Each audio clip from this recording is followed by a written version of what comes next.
Okay, we are live. Okay, 3, 2, 1. Hello, everyone. Welcome to Security on the In30 Network. This episode, number 43, we're talking something a little different. In fact, I'll end up probably leading the show with this, so I'm going to teach Tom something, hopefully, is the idea that I've created or has been passed around, but not really taken a stronghold, but the idea of a second identity on the Internet. Not a completely separate thing for one of us or for you, but just something a little different that almost sort of throws up like a red flag, and you can say, hey, wait a second, this wasn't found through the normal channels. So Tom, have you ever heard of it like a second identity or what we were talking about pre-show? Tom, I'm not familiar with any Tom. You see, I'm Tim Wobster. Tim Wobster. Yes. So it started, I needed an email address when I was 14 or 15, so I created my one email address, and then someone told me, you need to be a professional. So I created a professional email address, and I said, well, all my friends have this other one, but I don't, and then I went to college, and I still had this one out, and I said, you know what, let me keep that professional one for all my close friends, like, I mean, everyone who knows me, knows where I live, wants to get a hold of me, I tell them, this is the one that I will absolutely check. You will get a hold of me instantaneously. And for everything else, all my usernames, all my websites and everything else that send me, I guess we call it bacon, B-A-C-N, in the dropping vowels nomenclature, I send to this other email address. So if I get it on the other email address, I know that this somehow was was generated by either a bot or somebody found it on the internet, but they didn't really find my real one. And it's a pain, but it's working.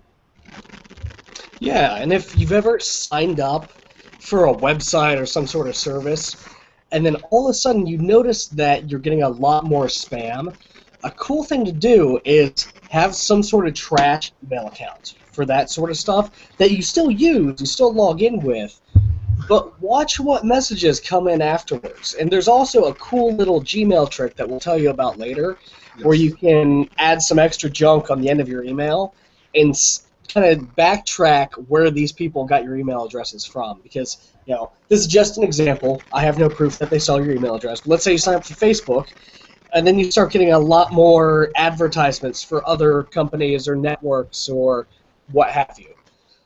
You know that if you haven't used that email address anywhere else, and hopefully it wasn't just, you know, randomly leaked somewhere, that someone somewhere has sold your email address on a list, and it's very, very common. Like, for example, Facebook, I did sign up with this alternate email address, and I used that for just about everything. And then mainly because I didn't trust spam filters. This was pre-Gmail. So you would get all the spam. And so I said, well, I signed up for Gmail. I brought these two email addresses across. And you know what? I'm not getting spam. So in theory, I could all of a sudden change everything. But I said, you know what? I like it this way. So all the websites go there. They send me whatever they want. The spam gets filtered out. I get decent stuff like that, and it's the only pain in the neck is that now you have to worry about two email addresses. So, and I'm neurotic. I was gonna say I'm neurotic about inbox zero. So once a week I go to that other one, or when I have a few minutes on my phone, and I try to reduce all the updates and the forums and basically all the stuff I don't want to my main email account goes there. And my friends don't know that I even have this. Yeah, it's really helpful to sort of, you know, take your digital life and separate it into, you know, the stuff you really, really care about and the stuff you don't. And we're starting to see certain tools pop up that help you do that automatically with just one email account. So Google has got this thing called Priority Inbox, and it does a pretty good job. It's not perfect. But it helps you sort, you know, the stuff you really want to see with the stuff that you don't really care about, like forum posts or mailing list updates. But you can do the same thing if you have two different email accounts. So there are plenty of people, online personalities that have their publicly available email address, and you can contact them at that email address whenever you want. And of course, they're a public figure on the internet. That thing is overflowing constantly. So what do they give, their grandma or their brother? They also have a separate, usually completely random email address that they look at and they only give to very trusted people. And then other people email them there. So you've got your locked down, very personal, very private email, and then you've got your more public stuff that you don't really care about, but it's still good to have. It's still handy.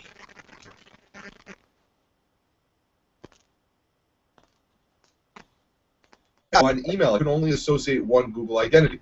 Google doesn't want you to have these multiple identities.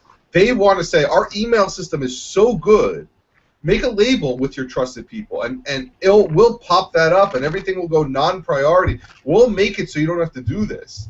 But I just never got around to completely changing it, and I sort of like it that way. But Glass has one email account, and that caused a little bit of a problem. Mainly the people with apps accounts really had a problem when they first started. I don't know, Tom, did you have that? You're not an apps account. No, my company is not on Google Apps.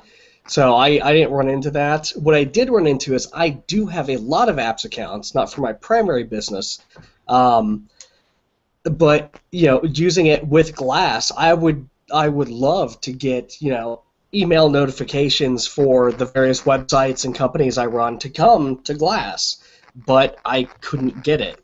I couldn't get it without forwarding the stuff to my main Gmail account and then having that pipe to Glass. It was really annoying. I wish it would get to the point where phones are at today, and you can add as many Google accounts as you want as will fit on your phone. Yeah. So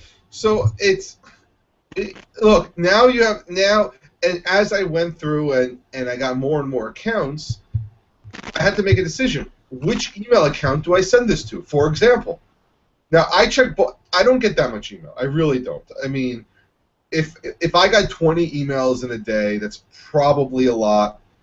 But how do I? Oh, I'm getting a phone call, and now I can deal with this. My mortgage company, what do I do with that? Okay, so I sign up with my mortgage company. They want to send me information. That's kind of important in my mind. I really need that mortgage stuff. So I send it. So I say, okay, you know what? Let me send it to my main account. And then I get all the offers. Well, you have a mortgage with us. Get a home equity line of credit. Get this special credit card. Then you get your cell phone bill. Where do you send that? Well, it's a bill, this and that. Well, bills are kind of important. So, okay, Verizon, the point, you could do this account. And then I get all the sign up for extra quantum boost with double layering technology, and you're like, this is why I hate you, all these companies. Yeah, and unfortunately, I see that a lot where I've got perfectly legitimate email. And I've got a lot of email addresses, but my main account is where I basically put everything. I don't have very much separation, and I really should. It would be a great idea to take some stuff and offload it to a secondary account, an account that I don't really care about. But, stuff like bills. I get bills all the time, and, I like to pay them online. It's really convenient, and I don't like stamps or writing things. So I get the bills, and then I get the offers, and then T-Mobile starts yapping at me to go buy a new phone. I say, I have a phone. I buy these myself. I don't even buy them through you guys. Why are you trying to sell this to me? And then the student loan people want me to get like a weird, super secret credit card with them. I'm just like, really? Come on, guys. This is ridiculous. I just want to pay my bill online and be left alone. But that's not enough, and it's never enough. I wish there were a way to turn those completely off and only get emails you signed up for.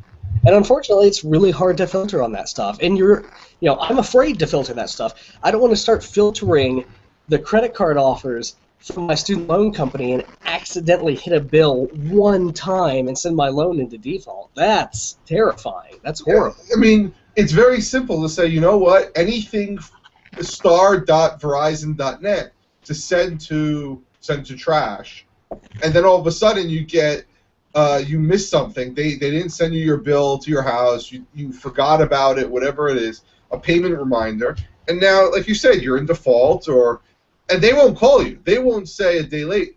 You didn't pay your bill. They'll just start charging you those fees. Yeah. Oh yeah. So it's just this. It's look. When I say I'm doing this, it takes some time to set up, and then every time you sign up for an account, you have to say, what's the importance of this? And I will say that now with Gmail's and our trick we're going to give in a second, Gmail's trick, it may not be worth it. It may be worth having your main account and then some second account for just your like blog comment sites, like stuff you really don't care about, and go from there. Where they have to make you do like some email loop. Like don't even put it on your phone. It's not even worth it for that. Yeah, that's my issue. Is I get so many emails, and most of them are trash. And I every couple months I start slimming down and trying to get rid of these notifications and filter stuff out and unsubscribe and get off mailing lists, and it just keeps coming back. There's hardly any way to just stop the train. I will say that unsubscribing has been much better on various services lately. I've been seeing that not too many times where I've had to hit unsubscribe and be put through the ringer like, why do you want to unsubscribe? Please give us a 5,000-word essay before we will let you do that. I will say Twitter, though. Twitter, you have to get better on the unsubscribe. I hit unsubscribe. Please log in and then go to your settings. No, unsubscribe me from everything. Yeah. I don't need your daily tweets. I have Twitter. I don't need that. So, yeah, it's... although I have seen, in addition to that, I've seen the good old-fashioned trickery where you go to unsubscribe and the website says, hey, go ahead and click here to lower our emails to just once a week or just once a month. Is what yeah. And that's the default option that's checked. You got to read that stuff and you got to be careful. Yeah, not really a hard security issue, but definitely annoying. I mean, the security issue here is that the more the companies have your email address, the more likely that one of them loses it, and then you really either get spam, or you get hacked, or you get phished, or anything like that, because now they have your email address. And here's the other beautiful part of this: is that okay, they have that other email address. If it gets so bad, then you know what? I can just delete it. It doesn't affect me. It's on my main account. And you know what? If they hack it, okay, they're gonna get some offers. They're not getting the real important things. So I go and change it. If they want to pay my cell phone bill, feel free. Yeah. But they're not going to get my personal messages. They're not going to get the family photos from the canoe trip. So, I mean, and like I said, so the trick that Tom and I were alluding to is that in Gmail, special characters don't count against your email address. So you can put a period anywhere in your name. You can put as many as you want. But the key here is if you do the plus sign, and I think you need 8 characters, because I did it with less than 8 characters and it didn't work. You can't have 1 or 2. You need a few more than, maybe not 8, maybe 4 to at least 4, at least 6. So you can do email address plus Amazon@gmail.com. And then you filter everything from there, and that's only from Amazon. Right. So when you sign up for a service, you don't just sign up with your straight email address. You sign up with, plus, webservice.com or supercoolstuff.net, plus supercoolstuff.net. And anything after the plus is filtered out. It's just thrown away, except when it comes into your email box, you can still see what they've sent it to. So you can see the, plus Amazon.com or plus supercoolstuff.net inside of the to field, which means if you start getting spam after signing up for a service, you can look in that to field, and if the spammers aren't good, if they haven't cleaned that email list, it's still got the pluses in it. It's still got all the stuff you put in there, which means you can figure out exactly who sold your list or who lost your email address. And the interesting part is this has been a trick for years, and I'm shocked that the spammers haven't realized this and stripped out anything to the right of the plus sign. Right, and some of them do. Some of the better ones do. Right. But it's, spam is a weird game where you don't have to be really, really smart to do it, and it pays decently if you're even a little bit clever. But it's just not a priority. They don't really care because the people they're targeting, the people they want to hit in the phishing schemes that are generally targeted, they're not specifically targeted. They're going for the mass market appeal. And the majority of people don't know this trick. The majority of people don't care where it came from. They're just going to click on something, hopefully, from the spammer's point of view. And remember, I think spam hits 2% of the time. 2 out of every 100 hit. So, and then, it's a lower amount that actually clicks on that stuff. So you have that. The second topic, or the second idea was, I had a bank account that I had when I was 16, and we all know you never close bank accounts. It affects your credit, whatever it is. So when I got married, I took all the money except for whatever their minimum was, $100, $200, and I left it open. I didn't do anything with it. I said I didn't get an ATM card. I mean, it's hard to get money out of there, but I had all the information, and I said, and I think I had PayPal already linked to it. So I just left it and said, you know what? I will use this account when I have to use PayPal, or when someone wants, or Google Wallet's another one, or Square, when they want to send money, they can go into that account. Mainly because if it gets wiped, it gets hacked, there's not that much money in it. And the good part is that, well, that's the good part. The annoying thing is you got to remember that. You have to make a LastPass note. You got to remember that you have this account.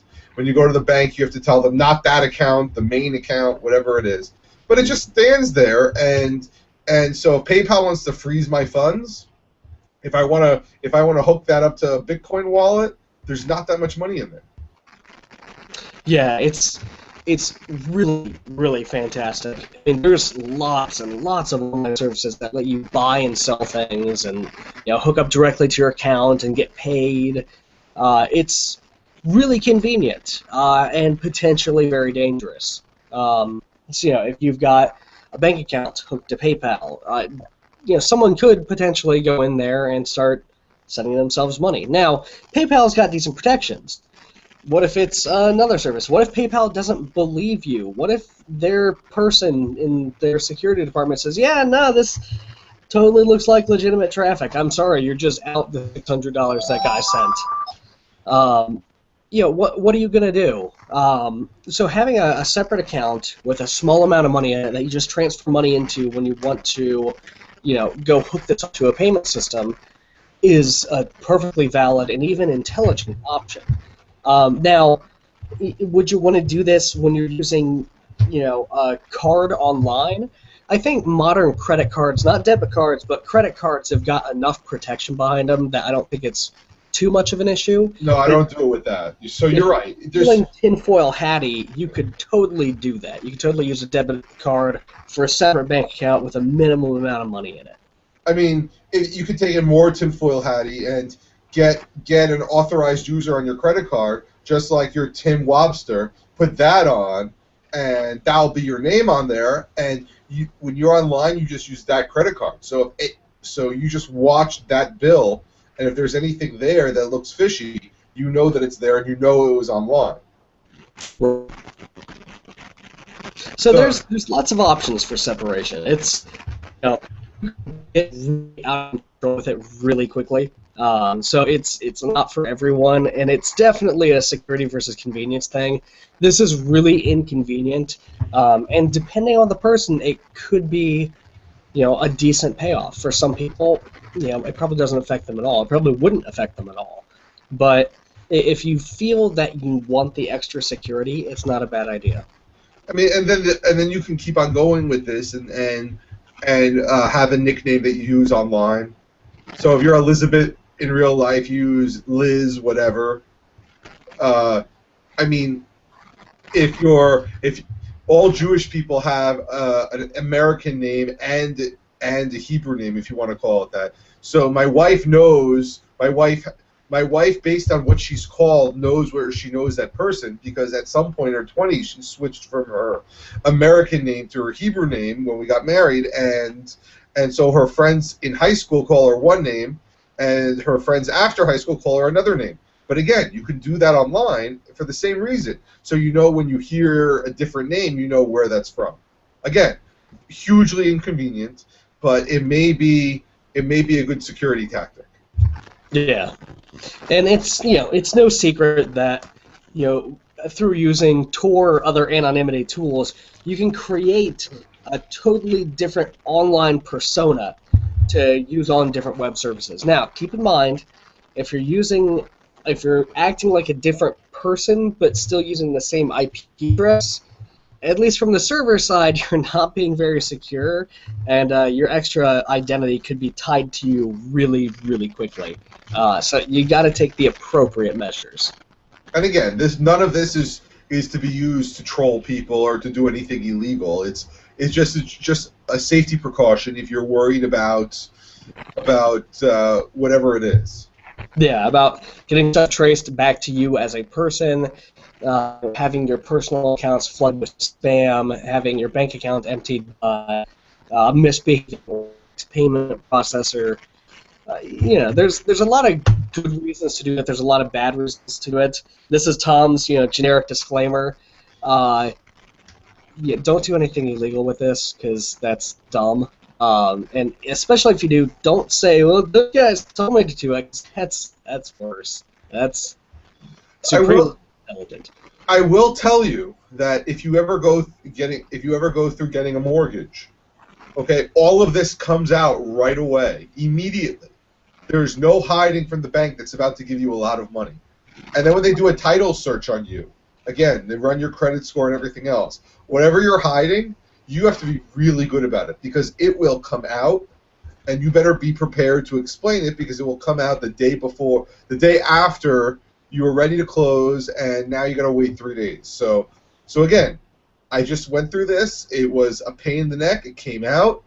Not that it was difficult to explain, but it was just another. I have to sign these 10 different forms, get them notarized, have my wife look at them. Oh, and you need this. It's 4 o'clock. We need this by 4:30. Yeah. So. And again, any other way to separate. Look, I'm a big fan in sort of some virtual separation. Use the trick with Gmail that we told you with the plus. Set up filters with the different spam accounts. Go through it and go from there. Change your Facebook name. If you have a nickname, maybe use that. Again, just anything you can maybe to separate your real life from your internet life may be a good thing, and it may be beneficial. Yeah. There are a lot of people I know that went in after they graduated college or looking for jobs, and some employers, and I would classify them as unscrupulous employers, probably you probably don't want to work for. Some employers were asking them, well, hey, what's your Facebook ID? And the really horrible ones would say, what's your Facebook username and password? Because they want to go through your history and see if you're involved in anything illegal or shady. To be frank, they're just looking for one more thing to cross you off the list and not hire you. It's an invasion of privacy, but there were a lot of people in college, and right after college, that changed their Facebook name and email address to something completely different, completely random, so they couldn't be found by their employer or, in some cases, other family members. And they had a real Facebook account, and then they had a fake Facebook account, which was polished up and professional and that sort of stuff. And then there were the people that decided not to work with those employers or care that much, and they have one account, and only one account. So think about that. Think about what things are online that tie back to you and the potential repercussions, because there are potential repercussions. So anyway, look, I don't have any other suggestions, but again, if you have more suggestions, email us. We'll be more than happy to read them online. And again, let's help everyone out. So other than that, we'll have a short show, and I think that's it until next week. Sounds good. Okay. We'll see you guys later. See you Bye. guys.